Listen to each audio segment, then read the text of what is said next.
There's a hidden cause of hip pain that most people don't know about. But fortunately for you, I'm going to share that with you in this video. Now this applies whether you have hip pain on the outside of your hip, for example, bursitis or tendinopathy or IT band syndrome, or whether you have groin pain, for example, hip arthritis. It applies if you have hip pain walking or hip pain climbing stairs. And in all those cases, one of the major causes of hip pain is excessive hip internal rotation. Now, that's not the secret. Most physical therapists know that. It may be news to you if this is your first time dealing with hip pain, but most physical therapy exercises are focused on strengthening the glutes. Exercises like clamshells, raising the leg out to the side, or bridges laying on your back.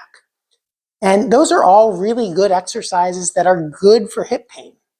But the problem with all of those exercises is everything changes when you stand up and you put your foot on the ground. And one thing that we haven't yet mastered as humans is the ability to levitate. And so once your foot hits the ground, your hip, knee, and ankle motion are all interconnected. And so if there's a problem down at your foot and ankle, it's going to affect your hip. Now that's not to say that you shouldn't strengthen your glutes, and again, those are all very good exercises, but you need to also consider what's going on down at the foot and the ankle. So two problems that I'll cover with the foot and the ankle in this video. The first one is that the ankle needs to be in a position known as subtalar neutral. I'll cover a few terminology phrases here. Pronation is flattening your foot down like that. Supination is bringing the arch of your foot upwards and the weight more to the outer side of the foot.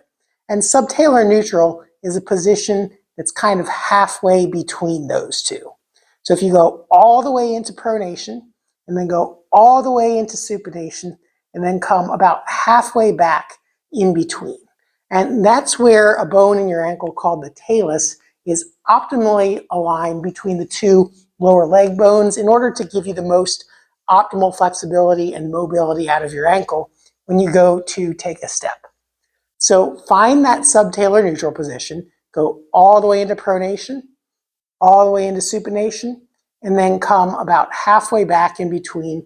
And now look at where your foot is. Now, if your big toe is not touching the floor, for example, like mine is, that's a problem. Because when you go to take a step, you're going to have to be able to push off of that big toe. And if you need to come in this way too much or pronate too much to get your big toe down to the floor so that you can push off of it, it's going to cause that excessive hip internal rotation. And it doesn't matter how strong your glutes are, if your foot's not hitting the ground, you're going to have to internally rotate. And so there are a few things you can do to help out with that problem. One is just strengthening the muscles in your arch and your foot in order to be able to kind of close that gap and get your big toe down to the floor so you can take a step and push off of it. And that kind of comes from pulling the ball of your foot towards the heel and slightly scrunching your toes. That helps get contact of your foot on the floor so that you can push off the big toe and you don't have to go into hip internal rotation to get the big toe down to the ground. So that's the first tip. Now, orthotics can also help to get your big toe to the ground if it doesn't touch naturally, but most off-the-shelf orthotics only support your midfoot arch and they don't go into the forefoot. So if you do need orthotics to help address the big toe getting to the ground, you're probably going to need custom orthotics that create a post underneath the big toe. So talk to a physical therapist who knows a lot about the foot mechanics if that's something you need. But in any case, it's still probably a good idea to do the short foot exercise where you try to get your arch lifted up. Orthotics are like a supplement to proper foot mechanics. They're not to be used in place of it. So just like you use dietary supplements to supplement a proper diet, you can't just eat horrible foods and then take a pill and expect your health to be good. The same thing applies to your foot. You still probably need to be trying to lift your arch on your own, and then adding orthotics can be helpful if you do need that. The second problem related to the ankle that affects your hip is stiffness in your ankle joint or stiffness in your calves. If you have too much stiffness either in the ankle joint itself or in the calves, when you go to take a step, if you run out of flexibility in your ankle and your calves, you're going to have to get more motion from somewhere to get your body weight out in front of your foot.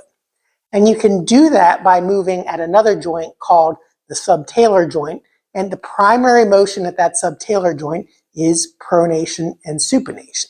So by pronating your foot more, you can get your weight out in front of you to take a longer step. And so going like that and flattening your foot will also allow you to get your toe to the ground and take a larger step, but that also causes, again, hip internal rotation, which can cause problems like hip bursitis or tendinopathy or IT band syndrome or hip arthritis. So in all of those cases, if you have too much stiffness in your calves or in your ankles, you probably want to stretch your calves and ankles. But the way that most people stretch their calves and ankles is that they allow their foot to turn out and their foot to flatten, which is the equivalent of pronation. And you don't want to allow your foot to pronate when you're trying to do a stretch to prevent overpronation. So when you stretch your calves, start out with that short foot exercise or doming the arch that we talked about before, and then take a step. And the key pointers here are the heel should remain on the floor, there should be an arch in the foot, and your knee shouldn't come into a position of hip internal rotation. So that may be a very short step if you have really stiff calves. It may be a slightly longer step if your calves are not quite as stiff.